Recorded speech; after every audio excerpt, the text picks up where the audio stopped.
Light লাগবে light দিয়ে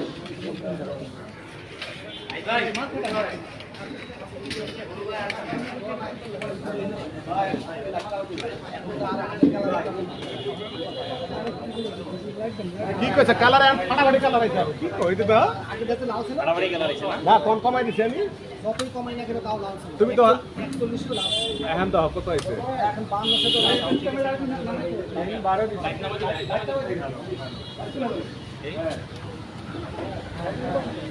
হ্যাঁ ঢুকতেছি এই নিয়াজ ভাই শামিম ভাই ছবি নিচ্ছে আমরা গণফোরামের একটি প্রতিনিধি দল আজ কমিটির সম্মানিত নেতৃবৃন্দের সাথে আমরা দীর্ঘ মত বিনিময় করেছি চলমান রাজনৈতিক সংকট এবং অন্তর্বর্তীকালীন সরকারের মেয়াদ এবং তাদের কর্মকাণ্ড নিয়ে আমাদের বিশদ আলোচনা হয়েছে আমরা দীর্ঘদিন ধরে গণফোরামের পক্ষ থেকে অন্তর্বর্তীকালীন সরকারের কাছে দাবি করে আসছিলাম যে গত আওয়ামী ফ্যাসিস্ট সরকারের বিরুদ্ধে একটি গণ অভ্যুত্থান হয়েছিল। গণ অভ্যুত্থানের পর সকলের ঐক্যমত্যের ভিত্তিতে প্রফেসর ডক্টর মোহাম্মদ ইউনূস অন্তর্বর্তীকালীন সরকার প্রধান হিসেবে দায়িত্ব নেন এবং তার কাছে আমাদের দাবি ছিল যে আইন শৃঙ্খলা পুনরুদ্ধার করে নির্বাচন কমিশনকে পুনর্গঠনের মধ্য দিয়ে একটি অবাধ সুষ্ঠু এবং নিরপেক্ষ নির্বাচনের তিনি দায়িত্ব নেবেন এবং নির্বাচিত সরকারের কাছে তিনি ক্ষমতা হস্তান্তর করবেন। উনি নিজেও প্রতিশ্রুতি দিয়েছেন যে আগামী ডিসেম্বর 2025-এর মধ্যেই তিনি নির্বাচন করবেন। পরবর্তীতে তার উপদেষ্টা পরিষদের অন্যান্যরা দেখা গেছে যে ডিসেম্বর থেকে জুন পর্যন্ত তারা বলেছে এবং উনিও সেই কথার প্রতিধ্বনি তিনি ডিসেম্বর থেকে জুন পর্যন্ত বলেছেন। আমরা বারবার বলে আসছি যে সরকার যাতে একটি নির্বাচনের রোড ম্যাপ ঘোষণা করে, কিন্তু এখন পর্যন্ত আমরা সরকারের কাছে এই নির্বাচন নিয়ে বিভিন্ন মুখী কথা ছাড়া নির্বাচনের সুনির্দিষ্ট দিন তারিখ বা রোড ম্যাপ পাইনি। আজকে আমরা বিএনপি এবং গণফোরামের এই মেয়াদী কমিটির বৈঠকে একমত হয়েছি যে আমরা পূর্বেও যে কথাগুলো বলে আসছি যে সরকার একটি অবাধ সুষ্ঠু নিরপেক্ষ নির্বাচনের জন্য তারা আগামী ডিসেম্বরের মধ্যে এই নির্বাচনের রোডম্যাপ ঘোষণা করবে। সেই সাথে আপনারা জানেন যে সংস্কারের একটি ডিসেম্বরের মধ্যেই নির্বাচন করবেন। আমরা সেই সাথে আরেকটা বিষয় বলি, সংস্কারের বিষয় নিয়ে একটি জন আকাঙ্ক্ষাও তৈরি হয়েছিল এবং বিএনপি সহ আমরা যারা সমমনা রাজনৈতিক দল আমরাও এই সংস্কারের পক্ষে ছিলাম এবং এই সরকারের সংস্কারের তারও একটি সীমাবদ্ধতা আছে, তারা কোন কোন বিষয়ে সংস্কার করতে পারবে, কোন কোন বিষয়ে পারবে। তারা 5টি কমিশন করে সেই কমিশনের প্রস্তাবগুলো আমাদের কাছে পাঠিয়েছিল। ইতিমধ্যে আমরা প্রত্যেকটি রাজনৈতিক দল সেই কমিশনের প্রস্তাবনার উপরে মতামত জমা দিয়েছি। এখন আমরা দাবি করব অনতিবিলম্বে কোন কোন দল কোন কোন বিষয়ে মতামত দিয়েছে এবং কতগুলো বিষয়ে ঐক্যমত্য পোষণ করেছে, কতগুলো বিষয়ে আমরা একমত নই। যেগুলোতে একমত হয়েছে সেগুলোর জন্য সম্মুখে প্রকাশ করা হোক এবং অবাধ সুষ্ঠু নিরপেক্ষ নির্বাচনের জন্য আইন শৃঙ্খলা এবং নির্বাচন কমিশনকে শক্তিশালী করে আমরা নির্বাচনের দিকে যেতে চাই। এছাড়া সরকার এই সংস্কার প্রস্তাবের নামে বা সংস্কারের নামে যাতে এই নির্বাচনকে বিলম্বিত না করে এবং কোনোরকম যাতে ষড়যন্ত্রের কোনো শিকার রাষ্ট্র না হয়, সেটাই হলো আজকে আমাদের এই আলোচনার সিদ্ধান্ত নিয়েছে এবং আমরা জনগণের কাছে এই মেসেজটাই দিতে চাই এবং অন্তর্বর্তীকালীন সরকারের প্রধানের কাছে আমরা এই দাবিটি রাখতে চাই। খুশু ভাই, আজকে তো দুইটা দলের সাথে বৈঠক করেছেন, সেটা হচ্ছে যে দুই দলের সাথে কি আলোচনা হয়েছে এবং তারা আসলে কোন কোন বিষয়ে আপনাদের সাথে একমত হয়েছে? দুই দলের সঙ্গে তো বৈঠক করলেন আপনারা। না না, আলোচনা তো এখানে বিষয়টা হচ্ছে আজকে ডিসেম্বরের মধ্যে যে নির্বাচনের ঘোষণা একটি রোড ম্যাপের মাধ্যমে আসছে না বলেই একটা সংখ্যা একটা সকলের মনে একটা দ্বিধা রয়ে গেছে।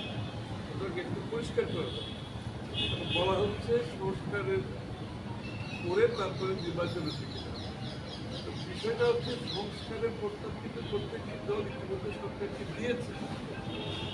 সরকার কোথায় ঐক্যমত হয়েছে এই জিনিসটা কেন জনসম্মুখে তুলে ধরছে না, এটা হচ্ছে প্রশ্নটা। যেহেতু সবাই তাদের সরকার প্রস্তাব জমা দিয়েছে, তারা তো খুব সহজে যে বিষয়গুলোতে ঐক্যমত হয়েছে সেটা জনসম্মুখে তুলে ধরা দরকার। মানুষের মধ্যে একটা ধোঁয়াশা সৃষ্টি হচ্ছে, কেউ বলছে সংস্কার চায়, কেউ বলছে চায় না। এবং এই ধোঁয়াশা পরিষ্কার করার একমাত্র পথ হচ্ছে যে সংস্কার প্রস্তাবগুলো রাজনৈতিক দলগুলো দিয়েছে সেই বিষয়ে কোথায় ঐক্যমত হয়ে গেছে ইতিমধ্যে, সেটা জাতির সামনে তুলে ধরলে বিষয়টা পরিষ্কার হয়ে যায়। আর যেগুলো তো ঐক্যমত হয় নাই এগুলো তো জনগণের কাছে যেতে হবে, কারণ এগুলো তো বর্তমানে কারো করার কোনো সুযোগ নেই এখানে। এটা জনগণের কাছে গিয়ে ম্যান্ডেট আনতে হবে। সুতরাং কেন ঐক্যমত হয়েছে এই বিষয়টা জনগণকে বলা হচ্ছে, কেন ডিলে হচ্ছে, ডিলে হওয়ার কোনো কারণ নেই, অলরেডি দেওয়া আছে তো। তো কোথায় কোথায় ঐক্যমত হয়েছে এটা তো সামনে তুলে ধরে খুব সহজ ব্যাপার। এটা তো 1 মাসও লাগার কথা, তাই না? এটা যদি তুলে ধরে সে নিজেই বলেছে, আমরা সবাই বলছি ঐক্যমতের ভিত্তিতে সংস্কার করা হবে। যদি তাই হয়ে থাকে কোথায় ঐক্যমত হয়েছে না জনসম্মুখে তুলে ধরলেই তো হয়। তাইলে সংস্কার নিয়ে ধোঁয়াশা সৃষ্টি করা হচ্ছে সেটা থাকবে না। সেটা পরিষ্কার হয়ে যাবে এবং নির্বাচনের দিনক্ষণ দিতে তাহলে অসুবিধা কোথায়? নির্বাচন কমিশন প্রস্তুত, তারা বারবার বলছে তারা প্রস্তুত, তাহলে কেন ডিসেম্বর পর্যন্ত কেন যেতে হবে? Thank you. এই যে জনভোগান্তি একটা ব্যাপার এখন দেখা দিয়েছে, এই সরকার আপনারাও সমর্থন দিয়ে আপনারাও তাদেরকে বসিয়েছেন, এখন জনভোগান্তি হচ্ছে, বিভিন্ন জায়গায় বিশৃঙ্খলা হচ্ছে, আবার শিক্ষার্থীরা আন্দোলন করছে, ডিপ্লোমা অটোরিকশারা আসলে সামনে চালাচ্ছে, শিক্ষক এবং কর্মকর্তা বা প্রশাসনিক লোকজনের দাবি দেওয়া নিয়ে বেশি হয়তো কথা বলছেন পরোক্ষভাবে। আপনারা সরকারকে বসিয়েছেন, তাই দায় তো আপনাদেরও আছে, জনগণ এই ভোগান। আচ্ছা ঠিক শুক্রবারের দিন বিকালে এটা অনেক অবস্থায় যেটা হয়, এটা সরকার আর জনগণের মধ্যে কেউ নেই। তো সরকারের জনগণের মধ্যে জনপ্রতিনিধি, নির্বাচিত জনপ্রতিনিধি থাকাই হচ্ছে গণতন্ত্র। তারাই জনপ্রতিনিধিরা জনগণের কাছ থেকে দৈনন্দিন জীবনের সুবিধা অসুবিধা এগুলো উপলব্ধি করে, এগুলো সমাধান দিতে হয়। সংসদেও বলতে হয়, সংসদের বাইরেও বলতে হয়। সুতরাং তার অনুপস্থিতিতে যে কাজগুলো হচ্ছে জনপ্রতিনিধি না থাকার এটা দেখার কেউ নাই। সরকার আর জনগণের মাঝখানে যে ব্রিজ, সেটা হচ্ছে নির্বাচিত জনপ্রতিনিধি, সেই ব্রিজটা এটা দরকার। সব সমস্যার জন্য আপনারা বলেছেন এই ব্রিজটা আজকে নাই, সেই জন্য কানেক্ট করতে পারছে না, সমস্যা বাড়ছে। প্রত্যেকদিন আপনারা বলছেন আইন শৃঙ্খলা অবস্থার অবনতি করছে, মিথ্যা যে বিভিন্নভাবে মিথ্যা মামলা দিয়ে চাঁদা তোলা হচ্ছে, বিভিন্ন এলাকায় বিভিন্ন ধরনের সমস্যা, আইন শৃঙ্খলা বেড়েই চলছে, কারণ সেই ব্রিজটা এখন নাই। কিন্তু আপনারা কি সমস্যা নিয়ে বেশি, আমার মনে হয় ব্যস্ততা একমাত্র দেখা যাচ্ছে। 2000 অস্ত্র লুট হয়েছিল 5 তারিখে, এখনো 1400 প্রায় উদ্ধার হয়নি। আমরা তো সাধারণ নাগরিক, অনেকে বলেন তারা তো আতঙ্কের মধ্যে আছে, তো বলছি আমরা নির্বাচিত জনপ্রতিনিধিদের সমস্যা এগুলো যখন একজন ব্রিজটা থাকে তখন সরকারি কর্মকর্তা, পুলিশ সবাই তাদের কাজটা সহজ হয়ে যায়। এখানে তো মাঝখানে কেউ নাই, এটা তো একটা বড় সমস্যা হয়ে যায়। এই জন্য তো একটা গণতান্ত্রিক প্রক্রিয়ার কথা বলা, এই জন্য নির্বাচিত সরকারের কথা বলা, যে জনপ্রতিনিধিরা যারা রিপ্রেজেন্ট করবে এই সমস্যাগুলো, তারা তো আজকে অনুপস্থিত, তাদেরকে ফিরিয়ে আসতে হবে। এই জন্য নির্বাচন যত তাড়াতাড়ি সম্ভব, এই কথাটা বারবার বলা হচ্ছে। এবং এটা অনেকের সাথে ভালো লাগে না কথাগুলো শুনতে, কারণ আপনি গণতন্ত্রের কথা বলবেন, নির্বাচনের কথা শুনতে চাইবেন। আপনি জনগণের গণতন্ত্রের কথা বলবেন, মানুষের নির্বাচিত প্রতিনিধির মাধ্যমে তার অধিকারটা দিতে চাইবেন, তার মালিকানা ফিরে দিতে চাইবেন। এটা তো এরপরে যান এবার ঢুকেন, যা আছে নিয়ে ঢুকেন, এবার ঝাঁপিয়ে পারি ঝাঁপিয়ে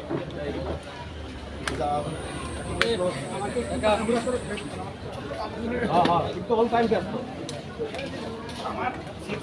বসো একটু বসো বলে দাও কাজ করছে একটু ঠান্ডা হয়ে যাও